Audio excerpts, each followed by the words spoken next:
Hello everyone. Today we have to discuss Doppler broadening. നമ്മൾ കഴിഞ്ഞ ക്ലാസ്സിൽ നാച്ചുറൽ ബ്രോഡനിങ്ങും കൊളീഷൻ ബ്രോഡനിങ്ങും ഡിസ്കസ് ചെയ്ത് കഴിഞ്ഞു. ഇന്ന് നമുക്ക് ഡോപ്ലർ ബ്രോഡനിങ് ആണ് ഡിസ്കസ് ചെയ്യാനുള്ളത്. ഇപ്പോൾ ഡോപ്ലർ ബ്രോഡനിങ് എങ്ങനത്തെ കേസസിലാണ് വരുന്നത് എന്ന് വെച്ചാൽ സോഴ്സും ഒബ്സർവറും എന്ത് ചെയ്യുന്നുണ്ട്, റിലേറ്റീവ് മോഷനിലാണെങ്കിൽ അങ്ങനത്തെ കേസസിലാണ് ഡോപ്ലർ ബ്രോഡനിങ് ഒക്കെ ചെയ്യുന്നത്. ഇപ്പോൾ സോഴ്സും ഒബ്സർവറും അടുത്തടുത്തേക്കാണ് മൂവ് ചെയ്യുന്നതെങ്കിൽ ഒബ്സർവർ മെഷർ ചെയ്യുന്ന ഫ്രീക്വൻസി എന്ത് ചെയ്യും, ഇൻക്രീസ് ചെയ്യും. ഇനി അതല്ല സോഴ്സും ഒബ്സർവർ എന്താണ് മൂവ് എവേ ആണെങ്കിൽ ഒബ്സർവർ മെഷർ ചെയ്യുന്ന ഫ്രീക്വൻസി എന്ത് ചെയ്യും, ഡിക്രീസ് ചെയ്യും. അപ്പോൾ ഈ ആറ്റത്തിൻ്റെ കേസിൽ എങ്ങനെയെന്ന് വെച്ചാൽ ആറ്റം എന്ത് ചെയ്യാണ്, ഇലക്ട്രോ മാഗ്നറ്റിക് റേഡിയേഷനുമായിട്ട് ഇൻട്രാക്ട് ചെയ്യാണ്. നമുക്കറിയാം ആറ്റത്തിൻ്റെ ഉള്ളിൽ എന്ത് ചെയ്യുന്നുണ്ടാകും, ആറ്റംസ് എന്ത് ചെയ്യുന്നുണ്ടാകും, റാൻഡം മോഷനിലായിരിക്കും. സോ നമ്മൾ ഒരു മൂവിങ് ആറ്റം മെഷർ ചെയ്യുന്ന വേവിൻ്റെ ഫ്രീക്വൻസിയും അതേപോലെ തന്നെ ഒരു സ്റ്റേഷനറി ആറ്റം മെഷർ ചെയ്യുന്ന വേവിൻ്റെ ഫ്രീക്വൻസി എന്തായിരിക്കും, ഡിഫറെൻ്റ് ആയിരിക്കും. സോ ഒരു ഒബ്സർവർ മെഷർ ചെയ്യുന്ന ഫ്രീക്വൻസി എന്നുള്ളത് എന്തായിരിക്കും, ഒരു റേഞ്ച് ഓഫ് ഫ്രീക്വൻസി ആയിരിക്കും. സോ നമുക്ക് ഒരു കിട്ടുന്നത് എന്താണ്, ഒരു ബ്രോഡൻ ചെയ്തിട്ടുള്ള സ്പെക്ട്രൽ ലൈനാണ് നമുക്ക് അതിൻ്റെ പരിണിത ഫലമായിട്ട് കിട്ടുന്നത്. അപ്പോൾ അങ്ങനത്തെ ബ്രോഡനിങ്ങിനെയാണ് ഡോപ്ലർ ബ്രോഡനിങ് എന്ന് പറയുന്നത്.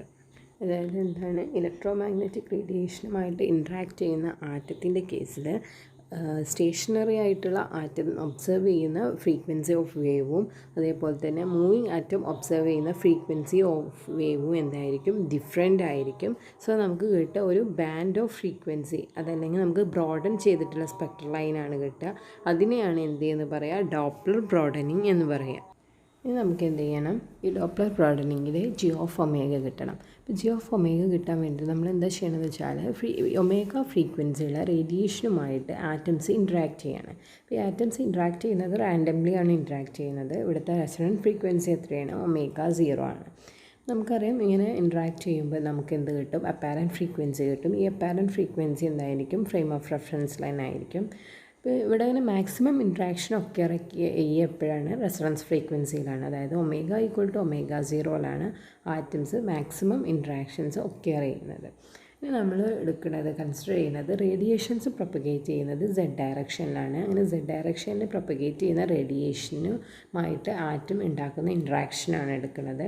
അങ്ങനെ കിട്ടുമ്പോൾ ഇൻട്രാക്ഷൻ നടക്കുമ്പോൾ കിട്ടുന്ന അപ്പാരൻറ്റ് ഫ്രീക്വൻസി എന്നുള്ളത് എന്തായിരിക്കും, omega bar is equal to omega into 1 - VZ/C ആണ്.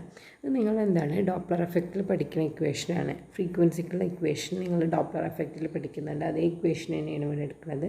ഏതാണ് equation, omega bar is equal to omega into 1 - VZ/C. നമ്മൾ പറഞ്ഞു റെസൊണൻറ്റ് ഫ്രീക്വൻസിയിലാണ് മാക്സിമം ഇൻട്രാക്ഷൻ നടക്കുക, അല്ലെങ്കിൽ സ്ട്രോങ് ഇൻട്രാക്ഷൻ നടക്കിയപ്പോഴാണ് റെസൊണൻസ് ഫ്രീക്വൻസിയിലാണ്. സോ ഇവിടെ ഇങ്ങനെ എന്ത് വരും, omega bar equal to omega 0 എന്ന് വരും. സോ നമ്മുടെ ഇക്വേഷൻ എന്തായിട്ട് മാറും, omega 0 is equal to omega into 1 - VZ/C. അതല്ലെങ്കിൽ ഒമേഗ ഈക്വൽ ടു എന്താണ്, omega 0 divided by 1 - VZ/C is equal to omega 0 into 1 - VZ/C all raise to -1. Binomial expansion അവിടെ അങ്ങനെ apply ചെയ്താൽ എന്ത് വരും, omega equal to omega 0 into 1 + VZ/C എന്ന് വരും. അതിന് നമ്മുടെ ഇക്വേഷൻ നമ്പർ 1 കൊടുക്കാം. ഇനി ആറ്റത്തിൻ്റെ പ്രോബബിലിറ്റിയുടെ ഇക്വേഷൻ എഴുതാണ്. നമുക്കറിയാം നമ്മൾ എടുക്കുന്ന വെലോസിറ്റി എന്താണ്, VZ-നും VZ + dVZ-നും ഇടയിലാകുമ്പോഴുള്ള പ്രോബബിലിറ്റി ഓഫ് ആൻ ആറ്റാണ് എടുക്കുന്നത്. മാക്സ്വെൽ ഡിസ്ട്രിബ്യൂഷൻ അനുസരിച്ചിട്ട് നമുക്ക് എന്തെഴുതാം, P of VZ into dVZ is directly proportional to e⁻e/kBT dVZ എന്ന് എഴുതാം.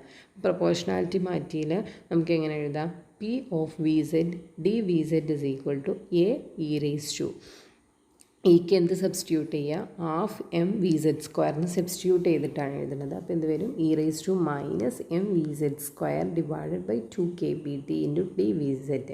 ഇനി പ്രോബബിലിറ്റിയുടെ നോർമലൈസേഷൻ കണ്ടീഷൻ എന്ന് വേണമെങ്കിൽ നമുക്ക് പറയാം. അത് വെച്ചിട്ടാണ് നമ്മൾ എ കാൽക്കുലേറ്റ് ചെയ്യുന്നത്. ഇക്വേഷൻ എന്താണ്, integral -∞ to ∞ P of VZ dVZ is equal to 1 എന്ന് വരും. ഇത് വെച്ചിട്ട് നമുക്ക് എന്ത് ചെയ്യാൻ പറ്റും, എ പറഞ്ഞിട്ടുള്ള കോൺസ്റ്റൻറ്റ് കാൽക്കുലേറ്റ് ചെയ്യാൻ പറ്റും. നമ്മളെ ഇക്വേഷനിൽ ഈ നോർമലൈസേഷൻ കണ്ടീഷന് അപ്ലൈ ചെയ്യാണ്. അപ്പോൾ ഇക്വേഷൻ എന്തായിട്ട് മാറും? A into integral minus infinity to infinity e raise to minus m v z square divide by 2kbt d v z is equal to 1 എന്ന് വരും. ഇനി നമ്മൾ ഈ ഇൻ്റഗ്രൽ എന്ത് ചെയ്യണം? ഇൻ്റഗ്രൽ എന്ത് ചെയ്യണം? വാലുവേറ്റ് ചെയ്യണം. അപ്പോൾ അതിന് വേണ്ടിയിട്ട് നമ്മളൊരു സ്റ്റാൻഡേർഡ് ഇൻ്റഗ്രലാണ് ഉപയോഗിക്കുന്നത്. ഈ സ്റ്റാൻഡേർഡ് ഇൻ്റഗ്രലാണ് നമ്മൾ ഏതൊരു ഡിസ്ട്രിബ്യൂഷനിലും ഉപയോഗിക്കാറുള്ളത്. അപ്പോൾ ഏതാണ് standard integral? Integral minus infinity to infinity e raise to minus a x square d x is equal to root pi by a. ഇവിടെ ഇങ്ങനെ എ എന്താ വരുന്നത്? m/2kbt ആണ് വരുന്നത്. സോ നമ്മൾ എന്ത് ചെയ്യുക? ഈ സ്റ്റാൻഡേർഡ് ഇൻ്റഗ്രൽ വെച്ചിട്ട് ആ ഇൻ്റഗ്രൽ നമുക്ക് ഇവാലുവേറ്റ് ചെയ്യാം. നമുക്ക് എന്തെന്ന് കിട്ടും? a into 2πkbt divided by m all raised to 1/2 is equal to 1. അത് നമുക്ക് എന്തെന്ന് എഴുതാം? a is equal to m/2πkbt all raised to 1/2 എന്ന് വരും. അതിൽ 2kbt എന്ന് എഴുതിയിട്ടുള്ളൂ. അതെന്താണ്? 2πkbt ആണ്. അതെന്ത് ചെയ്യണം? നിങ്ങൾ കറക്റ്റ് ചെയ്യണം. ലാസ്റ്റ് വരുമ്പോൾ നമ്മൾ 2πkbt എഴുതിയിട്ടുണ്ട്.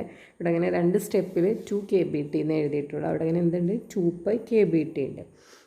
അപ്പോൾ ഈ എ എന്ത് ചെയ്യുക? നമ്മൾ p of v z d v z പറഞ്ഞിട്ടുള്ള ഇക്വേഷനിൽ സബ്സ്റ്റിറ്റ്യൂട്ട് ചെയ്യുക. അപ്പോൾ ഇക്വേഷൻ എന്തായിട്ട് മാറും? m/2πkbt all raised to 1/2 e raised to minus mvz square divided by 2kbt dvz എന്ന് വരും. നമ്മളതിന് ഇക്വേഷൻ നമ്പർ 2 കൊടുത്തു. ഇക്വേഷൻ നമ്പർ 1 എന്തായിരുന്നു? Omega equal to omega 0 into 1 plus v z by c. അപ്പോൾ നമുക്ക് എന്തെഴുതാം? Omega by omega 0 is equal to 1 plus v z by c. അതിൽ നിന്ന് v z is equal to എന്തെന്ന് കിട്ടും?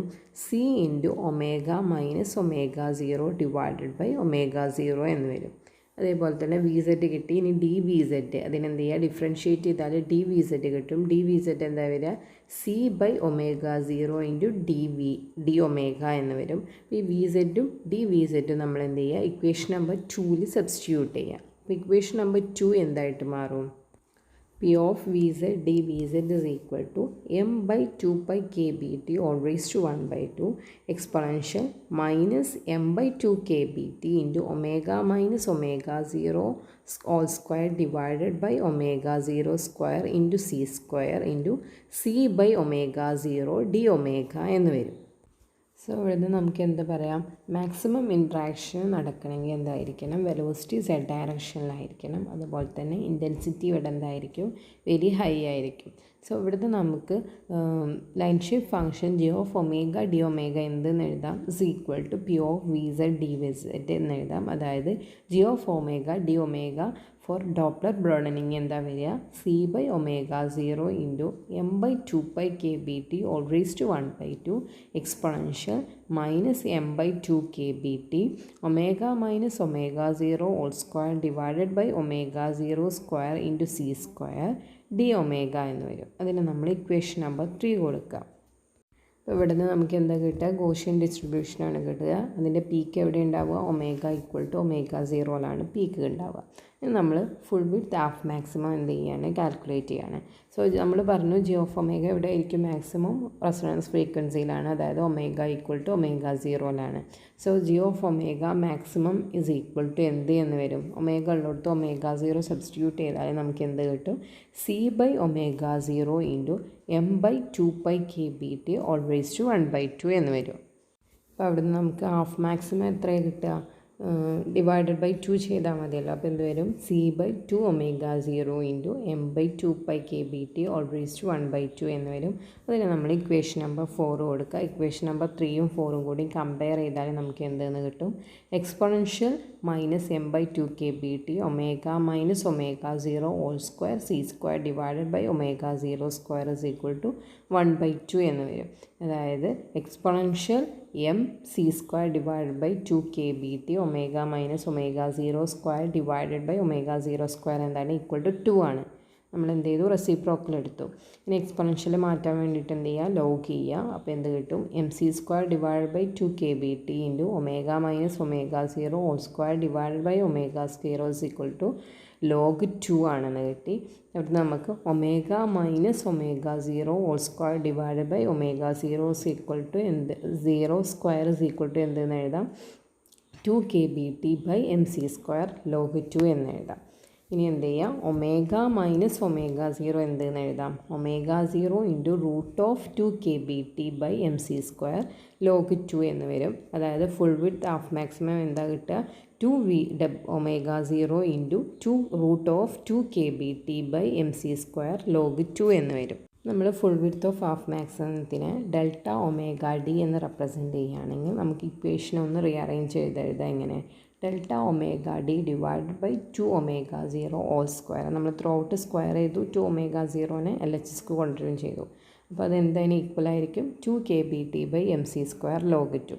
ഇനി അവിടെ നിന്ന് നമ്മൾ എന്ത് ചെയ്തു, റെസിപ്രോക്കൽ എടുത്തു, mc²/2kBT RHSൽ നിർത്തിയിട്ട് log 2ന് എന്ത് ചെയ്തു, LHSക്ക് കൊടുത്തിട്ട് ഒന്ന് റീഅറേഞ്ച് ചെയ്ത് എഴുതിയതാണ്. ഇപ്പോൾ ഇക്വേഷൻ എന്തായിട്ട് മാറും, mc² divided by 2kBT 2 omega 0 divided by delta omega d whole square log 2 എന്ന് വരും. അതായത് 4 omega 0² divided by delta omega d square log 2. നമ്മൾ എന്ത് ചെയ്തു, ഈ ഇക്വേഷൻ എന്ത് ചെയ്തു, ത്രൂ ഔട്ട് πc² ആയിട്ട് ഡിവൈഡ് ചെയ്തു. അങ്ങനെയാണ് ഇക്വേഷൻ എന്തായിട്ട് മാറും, m/2πkBT = 4 omega 0² divide by delta omega d square πc² log 2 എന്ന് വരും. ഇത് നമ്മൾ എന്ത് ചെയ്യുക, ഇക്വേഷൻ നമ്പർ 3യിൽ സബ്സ്റ്റിറ്റ്യൂട്ട് ചെയ്യുക. നമ്മൾ ഇക്വേഷൻ നമ്പർ 3യിൽ എന്തുണ്ട്, m/2πkBT ഓൾവേസ് ടു 1/2 ഉണ്ട്. അവിടെ അങ്ങനെ ഇത് എന്ത് ചെയ്യുക, സബ്സ്റ്റിറ്റ്യൂട്ട് ചെയ്യുക. അങ്ങനെയാണെങ്കിൽ g of omega d omega എന്ത് എന്ന് വരും, c/omega 0 into 4 omega 0² divided by delta omega d square πc² in all raise to 1/2 into log 2 all raise to 1/2. പിന്നെ എക്സ്പൊണൻഷ്യൽ ടേം ഉണ്ടാവും ഇൻറ്റു ഡി ഒമേഗ എന്ന് വരും. അപ്പോൾ അതിൽ ക്യാൻസൽ ചെയ്യാനുള്ളതൊക്കെ ക്യാൻസൽ ചെയ്താൽ നമുക്ക് സിംപ്ലിഫൈ ചെയ്തിട്ട് എങ്ങനെ എഴുതാൻ പറ്റും ഇക്വേഷന്, g of omega d omega is equal to 2 delta omega d log 2/pi all raised to 1/2 exponential minus 4 into omega minus omega 0 whole square divided by delta omega d square log 2 d omega. ഇതാണ് Doppler ബ്രോഡനിങ്ങിൻ്റെ കേസിൽ line shape function വരിക. നമ്മളിപ്പോൾ 3 ബ്രോഡനിങ്ങും പറഞ്ഞു, natural broadening പറഞ്ഞു, collision broadening പറഞ്ഞു, അതേപോലെ തന്നെ Doppler ബ്രോഡനിങ്ങും പറഞ്ഞു. 3 കേസിലും അതിൻ്റെ ലൈൻ ഷേപ്പ് ഫംഗ്ഷനും പറഞ്ഞു, അതേപോലെ തന്നെ ഫുൾ വിഡ്ത്ത് ഹാഫ് മാക്സിമം പറഞ്ഞു. ഈ ഡോപ്ലർ ബ്രോഡനിങ്ങിന് നമ്മൾ ലൈൻ ഷേപ്പ് ഫംഗ്ഷൻ പറഞ്ഞു, എന്നിട്ട് ഫുൾ വിഡ്ത്ത് ഹാഫ് മാക്സിമം കണ്ടിട്ട് ഈ ഫുൾ വിഡ്ത്ത് ഹാഫ് മാക്സിമത്തിൻ്റെ ടേംസിൽ തന്നെ ലൈൻ ഷേപ്പ് ഫംഗ്ഷനെ ലാസ്റ്റ് എന്ത് ചെയ്തിട്ടു, ഡിറൈവ് ചെയ്തെടുത്തു. ഇത്രയും കാര്യമാണ് എന്ത് ചെയ്യുന്നത് ബ്രോഡനിങ്ങിൻ്റെ കേസിൽ പറയാനുള്ളത്. So let us